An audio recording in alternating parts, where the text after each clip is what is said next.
Pwede bang plus lang? Sino ba yung nagpa-plus lang? Okay. God's prophet commit no mistake.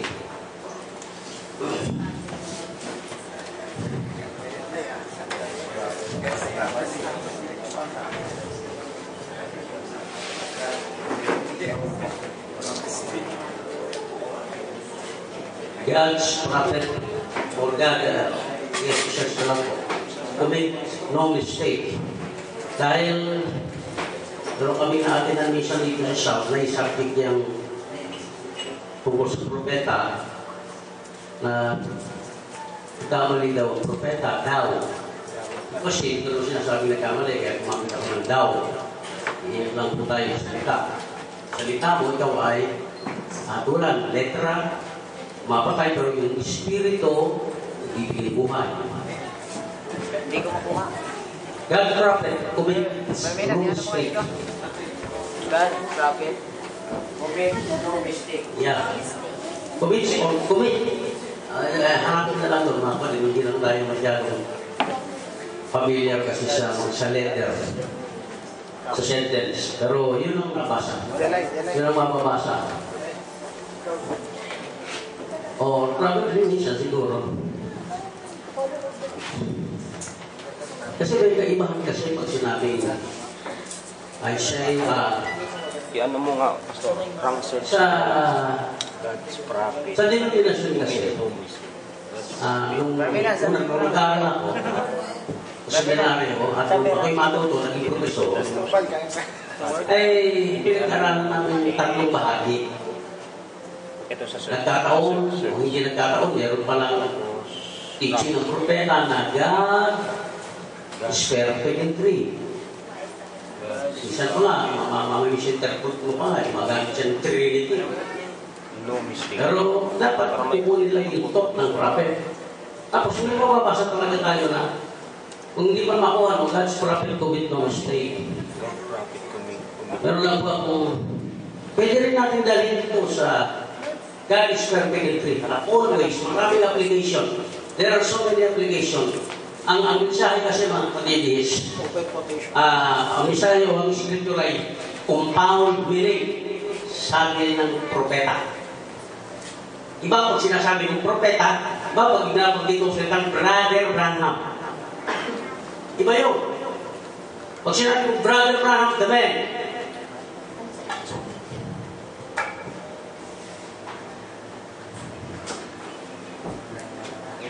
Yung men. Pag sinabi yung prophet,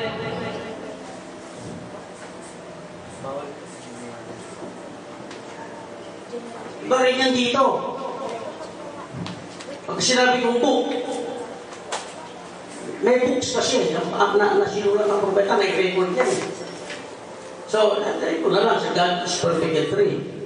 Parang presko lang kasi, dito sa binuro natin dito, 1961 to 1963, at talagang mababasa natin kung saan nagpakumbaba sa Brother Branham, in-accept niya talaga, humingi siya na sorry. Sabi niya ganito, pinati ka na. Ayun pala. But God makes, God's prophet yan, okay. Prophet.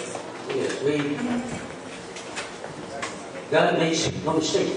His word is the truth. Please, may sinabi, God's prophet commit no mistake. Hindi ko sasabihin na, hindi ako tatayin dito kung hindi ko nabasa yun. Delikado.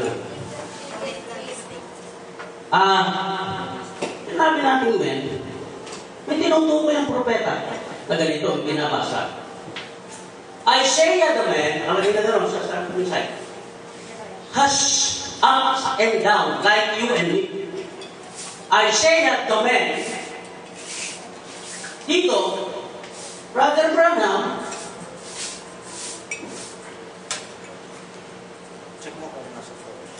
the man, his father is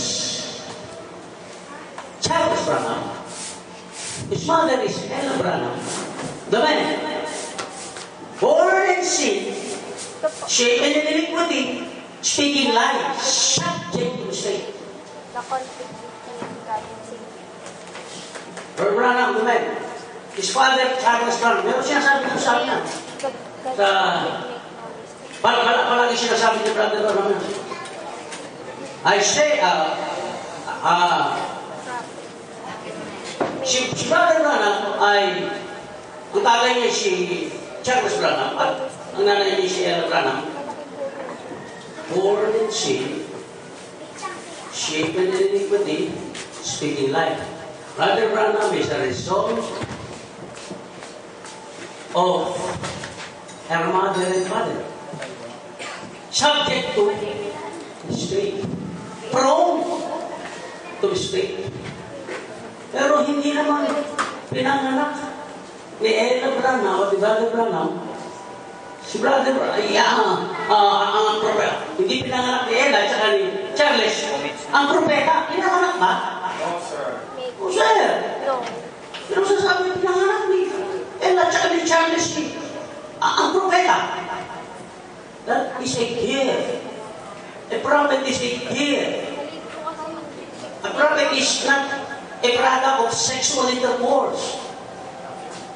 A prophet is vindicated by God. God, ang Diyos ang nag-order niyan. God orders it. He gave it to the church as a gift. Therefore, sabi ng to, God's prophet, commit no mistake. Yun ang kamali si Brother Branham.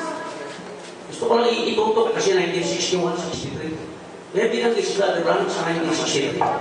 Forget all the teaching in the past. From 1962 pababa, lahat yun. Ayun, God's prophet makes no mistake. God's prophet makes no mistake. Iba din naintindihan niya. Kasi ang propeta hindi gawa ni Brother ni Ella at ni Charles. Like Isaiah, meron din gano'n. Has ups and down, pero ang propeta, pare, ano ba naman yan? Ano ba naman ang Diyos? Paglalagay ng bibikadong propeta, pamali-mali. Hindi natin pwedeng i-apply ang propeta, pamali-mali. Si Brother Branham, the man, yun ang nagkakamali. Born in sin, shaken in iniquity, speaking life. Hindi natin pwedeng pamalihan ng propeta. Ayun. God's prophet commits no mistake na namin yan. Ilang siya. May book! So Brother Branham, kaya nga, from 1947 to 1965, kita namin ito, nasabi lang paggamit ng tamang pangunawa, clear understanding through the help of the Holy Spirit. Pero, hindi po pwede ng propeta magkamali. May book! Kaya, pagkakaroon natin ng book. Mga kapatid, isa pa, Isaiah the man has ups and downs. Sabi ng propeta yun, like we. Tulad natin, Isaiah the man. Hindi sinabi ng Brother Branham, Isaiah the prophet, 1962, humingi siya ng tawad. It was Brother Branham the man. Ano kagawa ng iba-ibang mga pahayag, kagawa ng iba-ibang statement. Pero, peta hindi. Ito ay hiningi niya ng storage. God, sorry, December 1962. Forget all 19 from the past. From 1962 to the pababa. Forget all of that. Papasok na kasi siya. 1963, open of the seal. Tatandaan nyo, hindi siya hiniwalayan ng angel's room. 1963, angel is always there. Hindi siya nagtuturo ng sin hanggang hindi naman siyang visitation ng angel. Ay, nagkawalingan niya, mga pagay. Bakit? Kasi opening ko yan. Seryo. Ulitin ko. Brother Branham, on in sin, sharing iniquity, speaking like commit mistake. But God's prophet, commit no mistake. Lang po. Thank you, Pastor. So, clear po yun. Bilang pagkilala po sa kay Brother Branham as born from his parents, Ella and Charles. Being a man, he commit mistakes. But being a prophet, it's a gift. So, very clear po yung presentation na yun sa atin. Meron pa bang gusto na lumayo? pwede pa.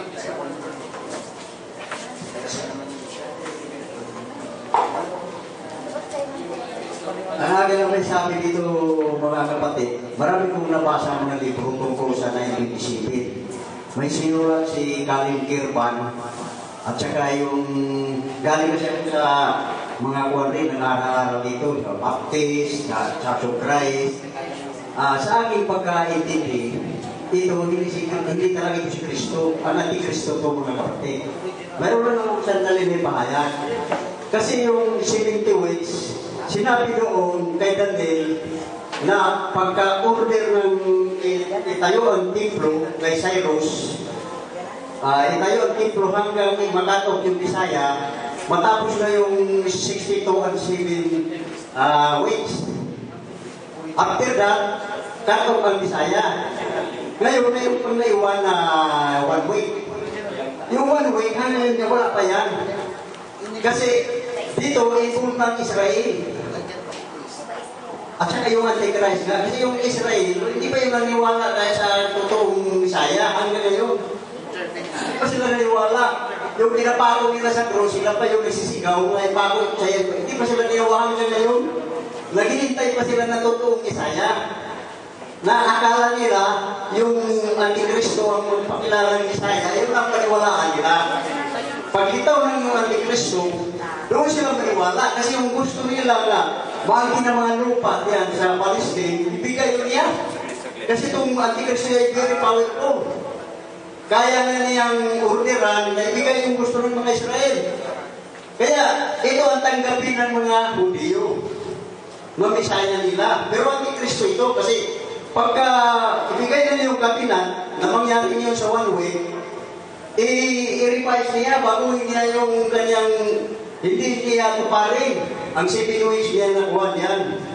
Sa nanganati lang, parang kaniya lang dayain yung mga Hudiyo. Pagkatapos yung after indication of the week, bulitaw na yung totoo niyang ugali. Kasi yan talaga ay mamamatay tao at sinungaling. Yun na, anak kasi na ng Diablo eh. Ang mga anak ng Diablo ay mamamatay tao sinungaling. Kasi ang mga Hudiyo ngayon, tinawag pa ni Kristo na kayo anak ng inyong ama na Diablo, na si mamatay tao sinungaling. Naghintay pa sila mga kapatid na yung mga ngaral na paniwalaan nila lahat. Kasi kung masahin natin yung Romans 11, chapter 25-26, isama na natin yung verse 24, nasabi doon, pinutol yung tunay niyang sanga sa tunay na puro ulibo. At kinabit yung ligaw na puro ulibo. Nag-refer yun sa mga Hudiyo. Pinutol temporary sila kasi madali lang daw sila yung kami pagpalik. Kung tuloy-tuloy natin magbasa yung verse 24 sa 28 yata yun. Ngayon, temporarily, nakabit ang ligaw na puro ulibo tayo yun mga hindi. Pero sabi sa verse 25, pag mapuno na ang kapunuan ng mga hitil, di all Israel will be saved. Ibig sabihin, may mga ngaral na paniwalaan ng lahat ng mga Hudiyo kasi baligtad rin sila. Doon sa verse 26, ang sabi doon, si Kristo dito nagsabi na ito ang aking ipan sa kanila. Aalisin ko ang kanilang lahat ng mga kasalanan. Yun ang sabi niya sa verse 26, at sila'y lahat ay maliligtas. Kaya ito mga kapatid, madaya ang Hudiyo, mga madaya sila ng itong Antikristo na ito kasi hindi sila naniwala sa totoong Misaya eh. So, pagkakataon ng yung Antikristo na siya ang magpakilala, ako ang Misaya, ako ang nakabigay sa inyo ng inyong mga problema eh. Ako ang nakaso. Tanggapin nyo nila na Misaya siya. Pero, magpakilala siya, hindi means of that way, dilibain niya yung kaminantayan. Hindi means of that way. At doon, winter na yung magpamarka na siya, kasi maging one world leader siya eh. Mag-order na siya na ang hindi gusto ba sa kanyang tutos na makahan ng lahat ng mga tao ng yung 666 at saka magsamba sa kanyang image, papatayin. At hindi na makabili, hindi na makanegosyo ang mga negosyante. Doon, kuha na yun, ang mabangis niya na ugali. So, ako, ang akin ito nga paniwala ko din ay hindi yan si Kristo kasi si Kristo makyat at taas. Yung awan, wala pa. Darating pa yun. Salamat. Thank you po, Pastor. So, Yung sinasabi niya sa 927. okay. Isa na lang po, ano? Tapos, papasok tayo sa question and answer. And then, saka tayo magmumove pagka wala namang tatanong. So, Brother Nelan, you have 10 minutes. So, last na po si Brother Nelan. Tapos, question and answer tayo. Tama na yun.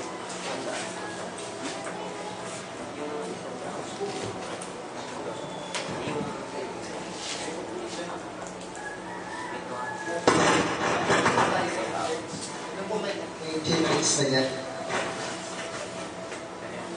May isi-share ko po no, yung doon sa verse 9:27, kung makikita natin doon, kung mga kalimadanan. Dito mismo, makikita mo kung sino yung he.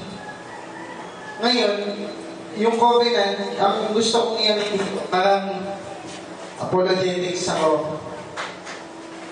Hindi ako sa ngayon na anti-Kristo yan. Na si Kristo yan. That is anti-Christ. Bakit? Kasi unang-una, kung sasabihin dyan, si Kristo yan, bakit si Kristo makikipag-covenant for just only 1 week? Brad, burahin mo na para may space ka lang. Space ba? Una, si Kristo hindi makikipag-covenant For destruction.